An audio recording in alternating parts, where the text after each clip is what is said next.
One of the things that fascinates me about Unity Road and this franchise model is one of the most interesting spaces in cannabis is what is known as the canna-curious audience, right? These are people that won't go into the black or gray market, but they're interested, but they have no idea where to start. So I would imagine that this gives you a leg up because if I know the experience that I'm going to get, this makes it so that as I bump into these stores, I go, very similar to my McDonald's example earlier. As you're traveling across the country, if you don't know where to eat, that's sort of their plan. You know that you're going to get a hamburger. It's going to taste like this. It's going to cost this.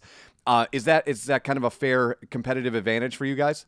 I absolutely it is. And I think even furthermore, it's about education, right? So to your point, this kind of curious crowd, the buyer has changed, right? So we have extraordinarily high and consistent product, high quality and consistent product. So the everyday users, the heavy users, they love us. But it's that kind of curious crowd, right? It's the one where my buddies are coming in for a golf tournament, and we come from a state that doesn't have cannabis, and we want to go in for the novelty, and we want to experience the product for the weekend.